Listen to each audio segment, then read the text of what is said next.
इस समय कौन कॉल कर रहा है? लेकिन उसका डर उसकी आंखों और चेहरे पे साफ साफ नजर आ रहा था। माया। Stop, please stop. कहानी एक कम रोशनी वाले कमरे में शुरू होती है। हरे रंग जैसी आंखें और घुंघराले बालों वाली 20 साल की एक लड़की माया तूफान के दौरान अपने पुराने घर में अकेली बैठी है। कमरा अंधेरे में डूबा हुआ है और खिड़कियों पर बारिश की आवाज़ पूरे कमरे में सुनाई दे रही है। तूफानी रात की गहराई में नींद पूरी न होने से पीड़ित माया अपने अंधेरे कमरे में खुद को अकेला पाती है। लगातार बारिश एकांत को बढ़ा देती है और हर आवाज़ डर की फुसफुसाहट बन जाती है। माया की बात करें तो उसकी आंखें थकावट से भर गई है जब वह कॉफ़ी टेबल पर टिमटिमाती मोमबत्ती को देख रही थी। वह अपने विचारों में खोई हुई लगती है। बीच बीच में बिजली की चमक उसके चेहरे को रोशन कर देती है। माया अचानक एक डरावनी आवाज़ सुनकर हाँफने लगती है।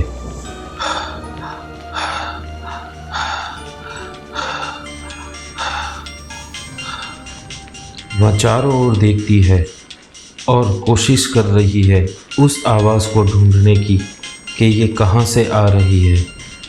वह डरते हुए जहाँ से आवाज़ आ रही है उस दिशा की ओर अपने कदम बढ़ाती है, जो उसे थोड़ी ही दूर की शेल्फ पर धूल से भरे पुराने म्यूज़िक बॉक्स तक ले जाती है। वो म्यूज़िक बॉक्स को खोलती है, तभी वो आवाज़ बंद हो जाती है। उसे एक छिपा हुआ फ़ोन उसके अंदर मिलता है। माया। इस समय कौन कॉल कर रहा है? तभी फ़ोन में से वापस आवाज़ आना शुरू हो जाती है और फ़ोन रिसीव करती है, लेकिन उसका डर उसकी आँखों और चेहरे पे साफ साफ नज़र आ रहा था। जैसे चांद में लगा हुआ दाग। बादल कितनी भी कोशिश कर ले छिपाने की, मगर वो नज़र आ ही जाता है। बेचारा चांद। ऐसी ही कुछ माया की हालत थी। डरना नहीं चाहती थी, लेकिन वो डर तो रही थी, यह सोच के कि इतनी रात को यह फ़ोन जिसके बारे में उसे खुद को पता नहीं है, उस फ़ोन पर कौन कॉल कर सकता है। तो चलो जानते हैं आगे कि वो कौन नामुराद है जो इतनी हसीन लड़की को रात को परेशान कर रहा है। कॉलर। माया, मैं तुम्हारा रहस्य जानती हूँ। कमरे में ठंडक बढ़ती जा रही है क्योंकि माया की आंखें दहशत से चौड़ी हो रही है। माया घबराते हुए पूछती है, कौन है? तुम क्या चाहती हो? तुम छुप नहीं सकती माया, अब और नहीं। सस्पेंस तब और बढ़ जाता है जब माया फ़ोन करने वाले से भिड़ती है। माया उसकी पहचान जानना चाहती है। माया बिना टाइम को गवाए, मुझे बताओ तुम कौन हो और तुम्हें यह नंबर कहाँ से मिला? कौन हो तुम? आईने में देखो माया। डरती और घबराती माया पास के आईने की ओर मुड़ती है, जहाँ उसका अपना प्रतिबिंब खौफनाक रूप में मुस्कुराता हुआ उसे दिखाई देता है। माया की आंखें सदमे से फैल गई जैसे ही सच्चाई उसके सामने आई। वह कॉल करने वाली आवाज़ उसकी अपनी है, जो एक अलग ही रूप और मुश्किलों से पीड़ित है। माया कांपती आवाज़ में, नहीं, यह नहीं हो सकता। फ़ोन से कॉल करने वाले की आवाज़ जारी रहती है और कहती है, तुम खुद से छिप रही हो माया। मैं तुम्हारा वो हिस्सा हूँ जो तुम्हारे सबसे गहरे रहस्यों को जानती हूँ। माया इस कशमकश से जूझ ही रही थी, तब उसे फ़ोन पर एक और कॉल आती है, लेकिन इस बार यह उसकी अपनी आवाज़ है जो उसके अतीत के डरावने रहस्यों को कानों में फुसफुसा रही है। कॉलर। याद करो कि तुमने क्या किया माया।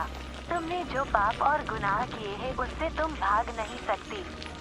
माया की दुनिया अचानक ऐसे बिखर जाती है जैसे किसी ने ताश की गड्डी के महल को छू लिया हो और वो बिखर जाता है। वह खुद को दी गई पीड़ा के चक्र में फंस गई है। माया स्टॉप, प्लीज स्टॉप। माया हिम्मत जुटाकर फैसला लेती है अपने भीतर के राक्षस का सामना करने का। वह फ़ोन रख देती है और आईने से पीछे हट जाती है। वह अपने दिमाग में ये तूफान को शांत करने का रास्ता सोचती है और वो डॉक्टर की मदद लेने का फैसला कर लेती है।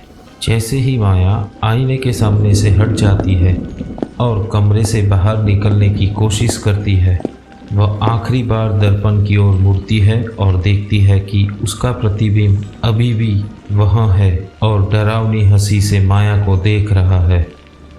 तूफान भले ही गुजर गया हो लेकिन असली लड़ाई अभी भी जारी है। क्या माया अपने टूटे हुए आत्मा को ठीक करने और आधी रात को कॉल करने वाले को चुप कराने का रास्ता ढूंढ पाएगी? जैसे ही माया बाहर जाने के लिए दरवाजे के हैंडल की ओर अपना हाथ बढ़ाती है, उसे आईने से फुसफुसाती हुई अपनी आवाज़ सुनाई देती है। आईने वाली माया कहती है, तुम बच नहीं सकती माया, मैं अब तुम्हारा एक हिस्सा हूँ। अभी तो हम मिले हैं, पिक्चर अभी बाकी है मेरे दोस्त। बच